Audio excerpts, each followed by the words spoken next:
So for my next home project, I decided to build a raised bed garden. I've always had gardens in the past, but never been in a raised bed situation, and I've always been pretty small. So decided to go a little bigger this time. Went with 20 feet by 4 feet by 12 inches. Spent a lot of time online like usual trying to figure out what is the best size, what's the best depth, and I've seen people go 6 inches, I've seen people go 36 inches. Figured out 12 inches is about ideal. It gives you about enough dirt and everything to grow the roots, but it's not deep enough where it just becomes unmanageable. As you can see, what we did is used treated wood rather than anything like a cedar or a redwood. I went 6 feet by 6 inches by 2 inches. Decided on the treated wood. You read lots of things online about are you going to get seepage or not, and is it going to be bad for the soil or the vegetables. In the end, what I've decided to do is go with the cheaper route, the easier route, but then what I'm also going to do is line the sides with plastic. That should keep out any type of, or at least prevent the dirt from actually touching the sides of the wood. As you can see there, what I've done is put 2x6s about a foot into the ground as support, just to make sure that the wood doesn't bow at all, because it is quite heavy. And then I've left the end space open. This is basically to allow a wheelbarrow to come in and to be able to dump the dirt. Along the bottom of the garden, we're going to put a 1/2 inch hardware cloth. This will prevent any of the moles or critters from coming up and getting at the roots. We do have mole issues in our yard. As you can see, there's lots of cavernous holes around, so we're going to be laying that over.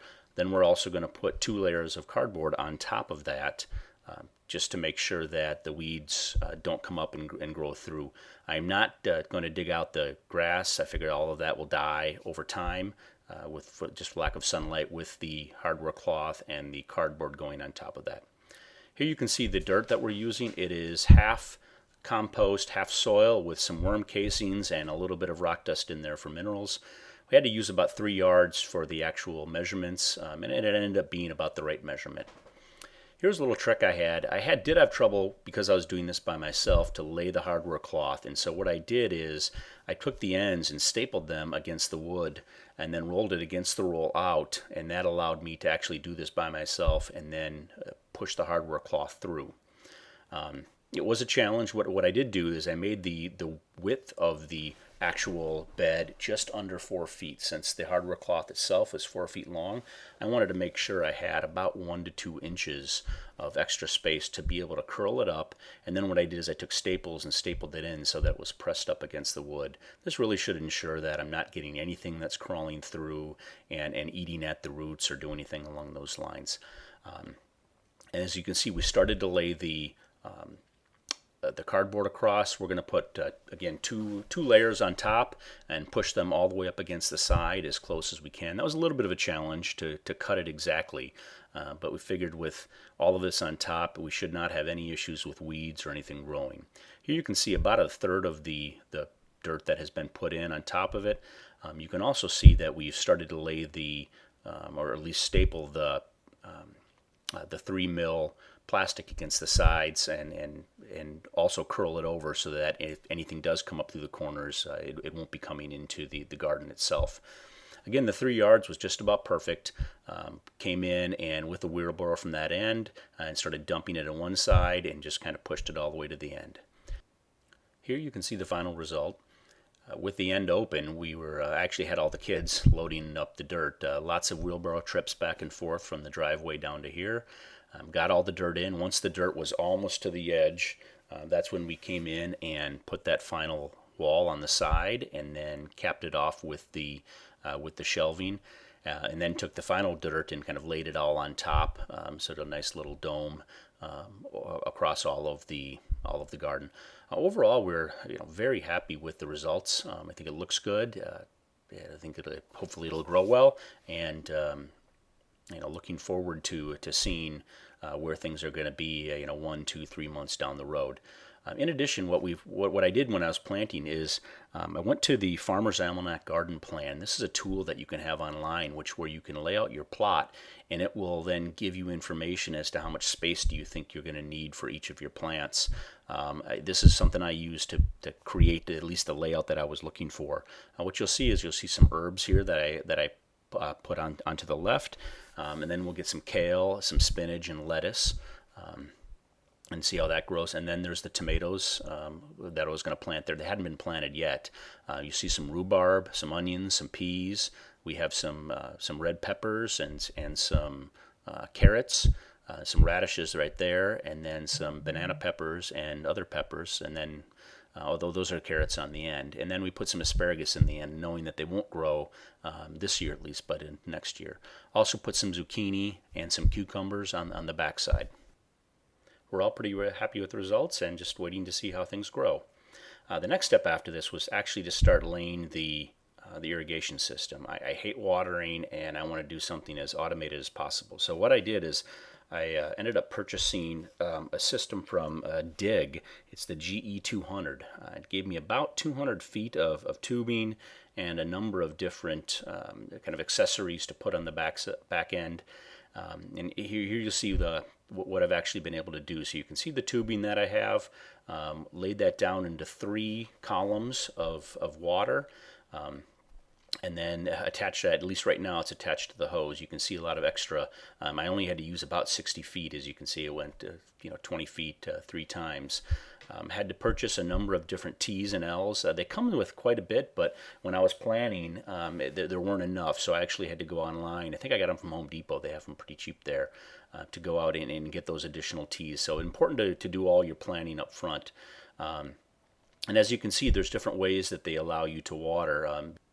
The package comes with a little tool where you're poking a small hole in the tubing, and either one, putting a small dripper on that particular hole, or you're extending that with a tube out to either another dripper, or in some cases, you'll have more of a sprinkler. So here's an example of one of the drippers. Well, what I did is I actually went out and bought some additional ones that are a little bit different. They allow you to either tighten it or loosen it, and to increase the amount of water that's coming out. Depending on each crop, you'll want to have different levels of water, and this allows you to modify the amount of water each plant is getting, which I thought was nice. So I did have to buy those extra. They didn't come with the actual product itself.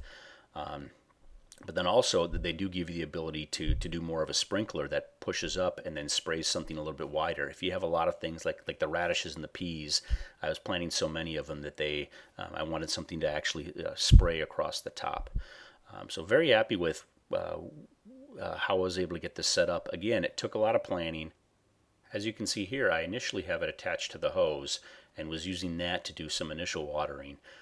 But the long-term plan is to actually attach it to one of the sprinkler heads, and so that as I set up the schedule for my sprinklers, I can set this to either run daily or every other day, depending upon kind of what I'm seeing and how much water is needed.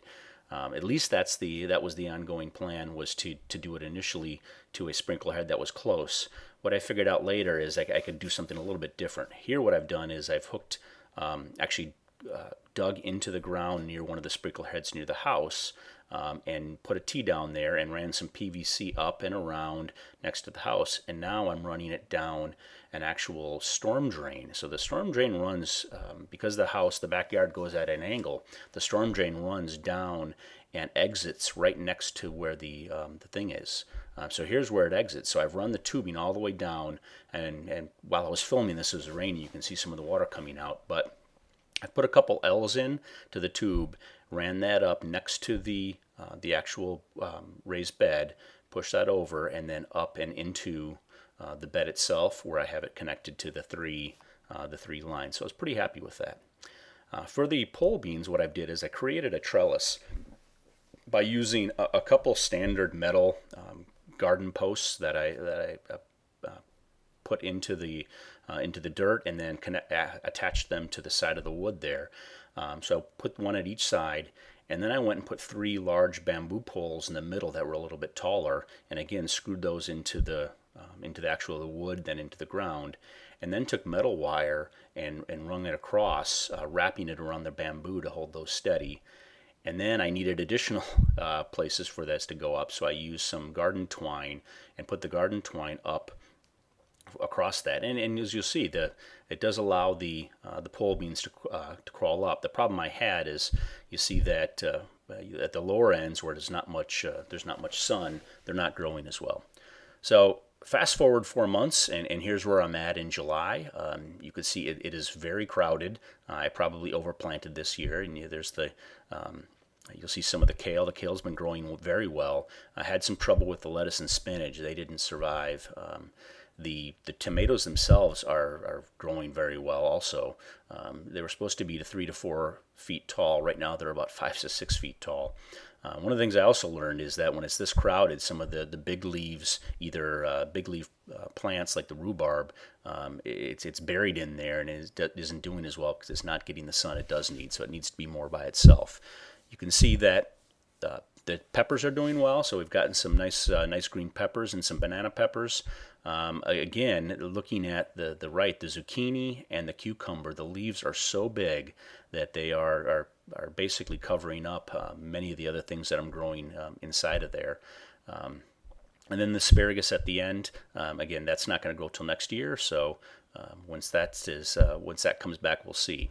And then across the back, you'll see the pole beans. They're doing very well along the top where they're getting in the sun, and not as well across the bottom.